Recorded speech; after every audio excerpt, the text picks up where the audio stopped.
สบายดีสวัสดีพ่อแม่พี่น้องเหมือนเว้ยเอฟซีเบิร์ดสุขุสุขคนยินดีต้อนรับกับซื้อสองซ่าน้อยนะทุกคนวันนี้เข้ามาส่งเบาคำซีกับบาทเนาะ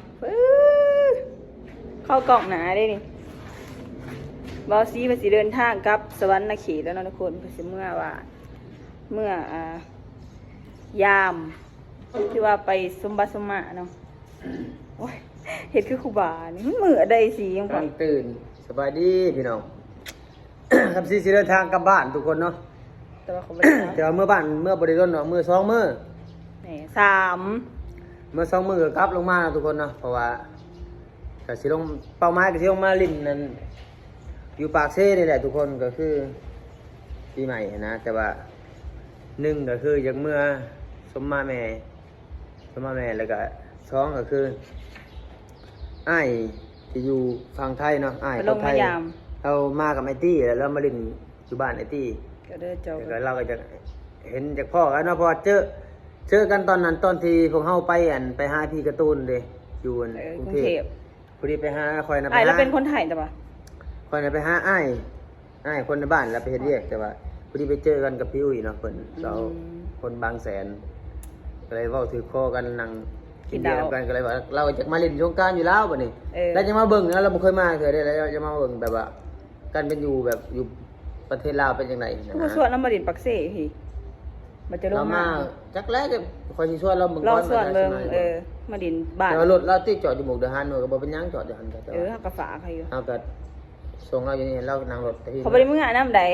เพ เพราะ ราะ ว่า ว่า เมื่อก็สิเป็นหยัง พี่กายนี่ซะหน่อยก็เมื่อนะเนาะพี่น้อง เมื่อบ่ได้โดนเมื่อ2 มื้อก็มา พี่กายนี่เมื่ออยู่เมื่อ ดีแล้วอย่าบ่เมื่อรถจะบ่หนัก ก็ตุย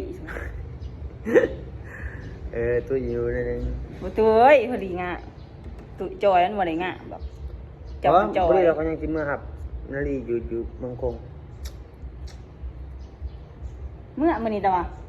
สิเมื่อตอนนี้ ป้าวันนี้55ทุกคนไปเบิ่งนะทุกคน55ทุกคนไปรอเบิ่งบรรยากาศ มื้อนี้วันที่12นั่นนี่เนาะ แม่นเขาเจ้าสิเริ่มงานเขาเจ้าสิกินเลี้ยงเนาะแบบ ที่ คล้ายๆ 12เขาเริ่มเล่นสงกรานต์อะไรทุกคนอยู่ลาวนี่เนาะ โบเรียนอยู่แต่ว่าเขาสิกิน เริ่มแล้ว เลี้ยงแบบพวกบริษัทแบบอาหารอีหยังนี่นะอาหารค่ะแบบเขากินเลี้ยงกันนะทุกคนอยู่นี่เขาจะจัดแบบ เกี่ยวกับไปหาเราเบิ่งอันนั้นเด้สิเล่นปีใหม่เด้แบบทาแต่งกันยัง ขอสิพาทุกคนไปเบิ่งบอลเขาตั้งบูธเนาะที่บอลแคมป์ของเขาตั้งเดี๋ยวว่าอะไร ไปรอเบิ่งบุญ เดี๋ยวเขาสิพาทุกคนไปเบิ่งเนาะว่าเป็นจังไดบูธเบียร์อยู่ประเทศลาวแบบสงกรานต์เขาเจ้าดินแบบไรอะนะไปเมื่อก็ได้ สิ ยามหน้าบ่ ยามน้ำ เย้ ยามน้ำอยู่ยามน้ำมันได้โมงเลย มันเป็นเน้นยังว่าโลหมู ไป เดินทางปลอดภัยบ๊ายบา เจ๊ ย จ้า ป่ะทุกคนหลังจากเช้าหน่อยไปส่งไอ้กำชีเดี๋ยวไอ้กำชีกำลังออกเมื่อเนาะมันกำลังออกไปมือหนึ่งนี่แหละแล้วหน่อยก็เลยไปสื่ออันนั้นสื่อของทาผิวเนาะทุกคนสื่อกันไหนอยู่โอท็อปแล้วน้องน้อยสิพาทุกคนไปเบิ่งบอลข้าเจ้าตั้งบูธเบียร์เนาะตอนนี้เขาก็ขี่มาทางแคมป์คอแล้วพี่น้องว่าไปเบิ่งกันว่าข้าเจ้าจะจัดเดี่ยวหรอเพราะว่ามื้อนี้ก็ใกล้สิฮอดสงกรานต์แล้วเนาะทุกคนมื้อนี้ก็วันที่12แล้วเดี๋ยวสาวน้อยสิพารอเบิ่งบรรยากาศเนาะบรรยากาศบุญปีใหม่หรือว่าสงกรานต์อยู่ลาวเนาะข้าเจ้าจะจัดกันแบบไรแล้วก็มีหยังแน่เดี๋ยวสาวน้อยสิพารอเด้อเบิ่งกันยาวๆเลยจ้านี่ทุกคน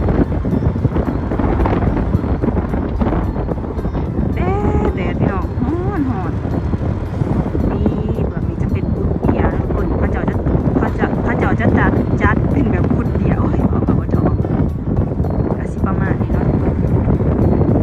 นี่ในอากาศแห่งปีนี้เพราะว่าข้าเจ้าจะเอาบุญเบียร์ไลท์เฮาส์กับแฟนซิปมาจัดน้ำกันเนาะทุกคนมาจัดบนเดียวกันนี่สินะมาจัดบนเดียวกันบูธเบียร์ไลท์เฮาส์ตัวเฮาขี่กายมาเมืองหนึ่งนี่กับแฟนชิปเขาจะมาจัดที่บอลเดียวกันอยู่แคมป์คลองเนาะพี่น้องแล้วก็มีบูธเบียร์อีกประมาณ 2-3 บูธอีกแหละแล้วก็อยู่สนามแดงสนามกีฬาอีกบูธหนึ่งเนาะพี่น้องตัวหันเป็นบูธเบียร์ลาวอยู่นี่เป็นบูธเบียร์ไฮดิเคนเนาะทุกคนนี่บรรยากาศก็สิประมาณนี้เนาะทุกคนเขาจะจัดแจงเรียบร้อยไปเลย เดี๋ยวสิจอดตรงนะคะ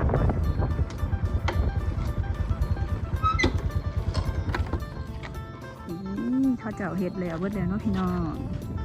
ป๊อดใหญ่แห้งอะลิกว้างส่วนนี้ก็จะเป็นโซนขายเบียร์เนาะทุกคนแต่ก็สิมีทางหนาเบื้องกันทางหนาเวทีป้าปีนี้อลังการแห้งปะหลังจากเขาเห็นบูธเบียร์แล้วเขาสิลองขี่ลงไปลุมอยู่ว่ามียังไงนี่เขาเจอก็สีนิยมเป็นบูธเบียร์เนาะทุกคนสงกรานต์อยู่แล้วเนาะเขาเจาจะจังเป็นบูธนี่สินะแล้วก็ทุกคนก็มารวมกันเด่นบอลเดียวนี่สินะปะเดี๋ยวมองสภาพไปตรงก่อนพอละคายกินช่วงกิน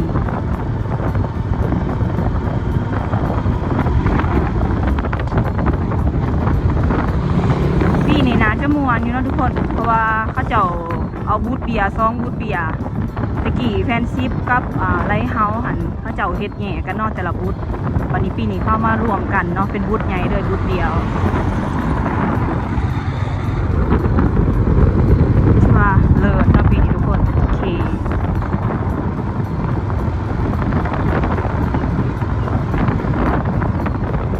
บอลนี้จะเป็นโซนอาหาร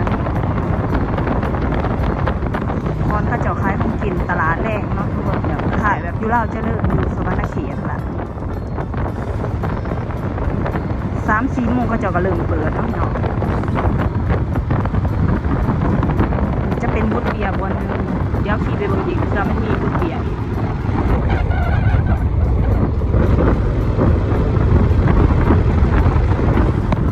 นี่ตัดผ่านมาบน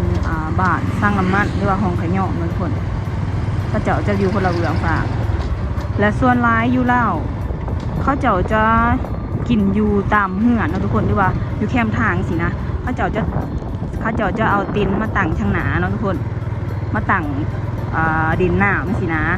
แล้วรถเข้ากับสีแดงเขามาทางนี้มันกับสีเส้นนี้เขาสิเป็นแบบคนนิยมเด่นได้เส้นนี้สร้างละมันแล้วก็ห้องขย่อมเนาะทุกคนสินที่เขาเจ้าตั้งแคมหรือว่าตั้งเป็นจุดนะ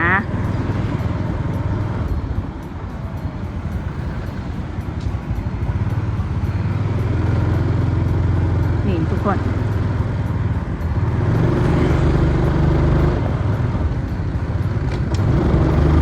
เขาจะตั้งเป็นแบบเป็นเต็นท์แบบนี้ซอยนี้จะเต็มเลยเขาจะมากดินเนาะซอยนี้ไทยขี่เขามาซอยนี้แม่นออกบ่ไหลเนาะทุกคนเพราะว่ารถมันติดแล้วก็คนเขาจะดินอยู่แคมทางนี่เต็ม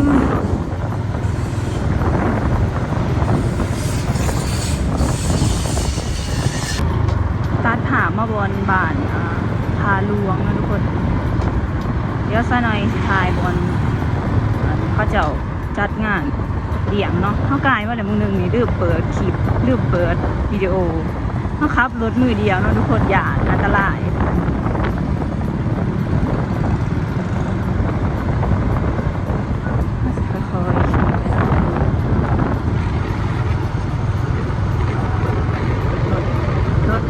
รถติดนะพี่น้องเบื้องโซ่นี้จะเป็นบอลเขาเจ้าขายเครื่องดิดปีใหม่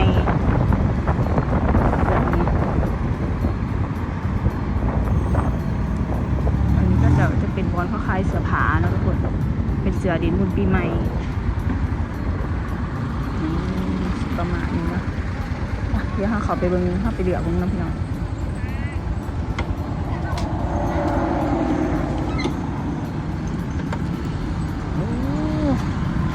ดินเพาะยังดินยังเกิดเข้ามาเห็ดกระเปงนะดิเสือเนาะเถาได้นี่เห็นเสือลายดอกใหม่มากเลยก็ชิประมาณนี้แล้วทุกคนเป็นเสือฮาวายเขาจะเอาใส่ดินปีใหม่เนาะประมาณป้ามีแต่ลายงามมันเมียนเถาเลยที่เห็นอันเสือไล่ดอกเขามามัด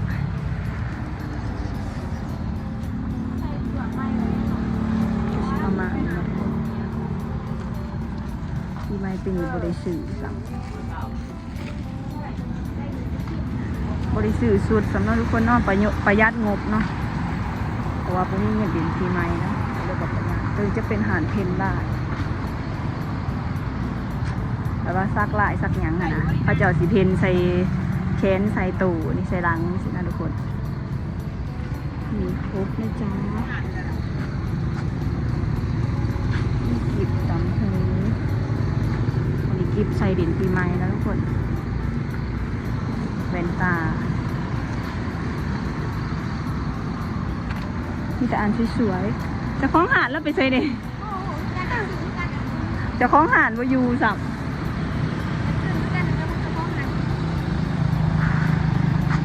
ลูกค้าเขาจะเอามาสื่อเนาะจะคล้องหานไม่ค่ะเพิ่นบยูเนาะเส้นทางนี่จะเป็นบอลเขาจะเอาคล้ายเสือผาเนาะเนาะเด็กน้อยพายางไปตัวนี้ส่วนนั้นจะเป็นเสือผาฮาวายเนาะเพิ่นโซนบ้านทาลวงเนาะทุกคนเบื้องนี้นาสนามแดงที่ว่าน้องน้อยคล้ายกลุ่มเตียนก็ไอ้คำซีตอนนั้นของเบามอลซีของเบาซีอยู่รุ่มคุณเนาะทุกคนอันนี้จะเป็นทางหนาแต่ว่าของเบาซีอยู่จะเป็นทางดังเนาะแต่สิบ้ามากนี่เนาะทุกคนกระสวยอยู่ใดเนาะเสือฮาวาย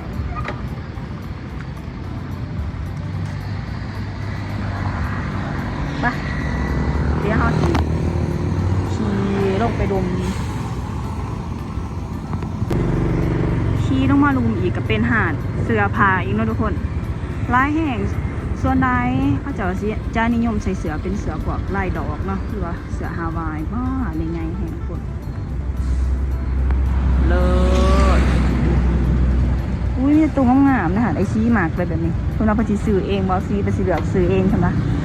ยันซะหน่อยเดือดให้บดถือใจปะทุกคนเดินทางต่อ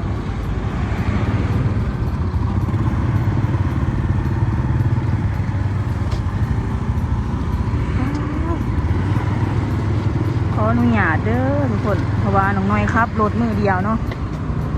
ทายน้ำสีน้ำมันก็สีแบบขับรถหยาดน้อยหนึ่งกะสิประมาณนี้เนาะทุกคนเนาะพอมันหล่อยแลนหอได้ซะหน่อยบ่ไว้หล่อให้ทุกคนเบิ่งซ้ำเครื่องนี่เด้อเดี๋ยวเฮาสิไปแวะเอากุญแจห้องไว้ให้ไอซีก่อนเพิ่นดื้อนี่ทุกคนเขาจะได้คุยกันแต่ละห้างหรือว่าแต่ละบริษัท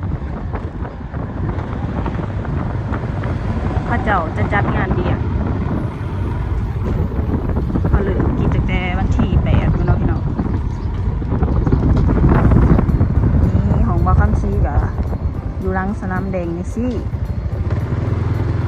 ตัวน้องน้อยไปเมื่อกี้นี่ทางหนาเนาะทุกคนเขาจะคล้ายเครื่องคล้ายเสือผาจะไปทางหนา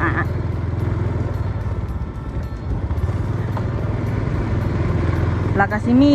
บูธเบียร์อีกยูคีขึ้นไปเทิงอีกบอลสาน้ำกีฬาเนาะซะหน่อยบริทายให้พี่น้องเบิ่งสำเร็จพี่น้องหลังจากไปทายบอลเขาเจ้าเฮ็ดบูธเบียร์ยังแล้วเนาะทางไว้ก็มาแวะซื้อน้ำแล้วทุกคนหอนได้อากาศแดดฮ้อนหัวไว้ว่าสิขี่ให้ทุกคนไปเบิ่งอีกบูธนึงเนาะมันไกลโพดอีอาสนะขอบใจเด้อเจ้าของหาดก็งามๆเนาะโดยขอบใจปะทุกคนครับมาได้น้ำแล้ว Let's go กลับบ้านกันจ้าบาคัมซีไปก่อนอันนั้นออกไปเดี๋ยวเนาะทุกคนจะหอนใส่โมโหมารถติดขนาดปะน้องน้อยจะได้เดินทางกลับแล้วกันพี่น้องแทนนี่ทุกคนเดี๋ยวที่เขาไปเห็นกับอาริตาเนาะก็สิประมาณนี้ราคาถืออยู่150,000แต่จักหล่อยไป150,000เชื่อไหมฮะ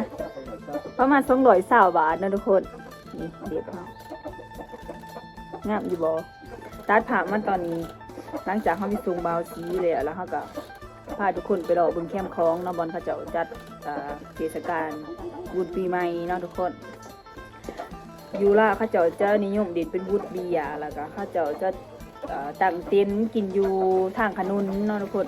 สิแถวทางนั่นแหละแล้วเขาก็จะกระจัดกินเลี้ยงเนาะเริ่มตั้งแต่เขากินตั้งแต่วันที่8เนาะทุกคนหอนวันที่12 13เนาะเขาจะกินเลี้ยงบริษัทอีกอย่างหั่นนะเขาไปซื้อสีหย้อมผมมาสีหย้อมผมเนาะทุกคนเพราะว่าสีตัวเก่ามันดอนนะเนาะพี่น้องน้อยสิลงเป็นสีแดงเบอร์รี่เลยทุกคนถามเบิ่งกันว่าสิออกมาแบบไรเดียวจะหายปูหน้าหย้อมหายแต่ว่าหย้อมก็คือสิบ่ได้ทายดอกทายให้ทุกคนเบิ่งเนาะเพราะว่าพี่ปูหน้าไม่อยู่ค่ะเดี๋ยวหาผู้บ่าวนี่ตัวนี้เขาซื้ออันนั้นโลชั่นกันแดดผิวกระจ่างใสเนาะตัวนี้เขาสิทาปีใหม่เห็นในผิวขาวผิวใสจ้ะ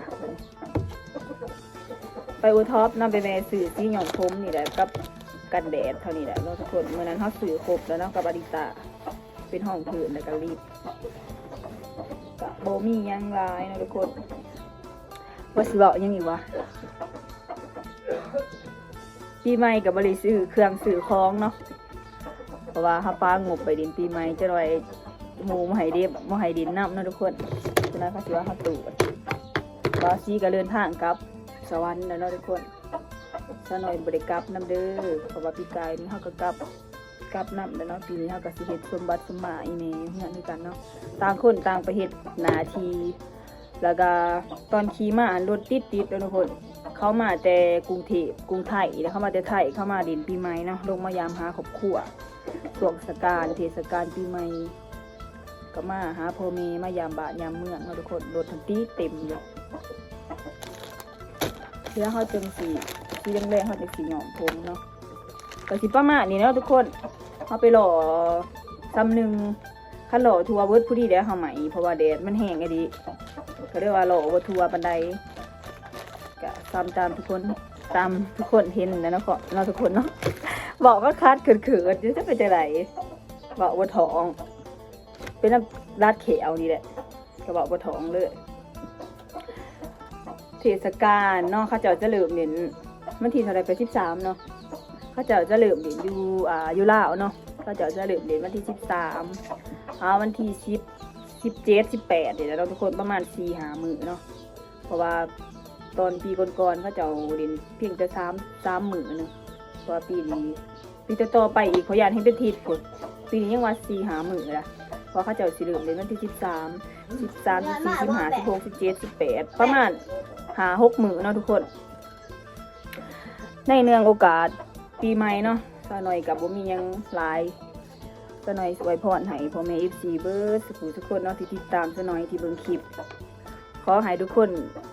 มีความสุขหลายๆเด้อในปีใหม่ปีนี้เนาะขอให้มีแต่ความสุขความเจริญแล้วก็ขอให้ร่ำให้รวยเนาะทุกคนทิมสิ่งแนวบ่ดีเนาะให้ไล่นี้กับปีเก่าแล้วก็รับสิ่งใหม่ๆเข้ามาในชีวิตเริ่มต้นชีวิตใหม่ในปีใหม่เนาะทุกคนคลิปนี้ซะหน่อยก็สิเอาไว้สำนี้เด้อทุกคนจะได้กับฝากพี่น้องกดไลค์กดแชร์แล้วก็ขอบใจเด้อสำหรับการรับชมคลิปซะหน่อยเนาะจะได้กับฝากผู้โฆษณาซะหน่อยเด้อพอกันใหม่คลิปหน้าเนาะพี่น้องเดี๋ยวปีใหม่จังสิถ่ายบรรยากาศให้เบิ่งเนาะตอนเฮาสิไปเล่นไปหยังเฮาก็สิไปกับทีมงานไอ้บิ๊กหยังคือเก่าเนาะพี่น้องปีนี้เฮาสิไปเลาะส่งน้ำผ้าเพราะว่าไอ้บิ๊กเพิ่นซื้อรถได้เด้มีรถกระบะและสบายวันนี้พี่น้องสิเอาน้ำขึ้นล้างรถแล้วก็พากันเลาะไปส่งผ้าเนาะให้มันครบ9 วัดวันที่14พุ่นแหละ14กับ13เนาะทุกคนไปขอกันใหม่คลิปหน้าเนาะบ๊ายบาย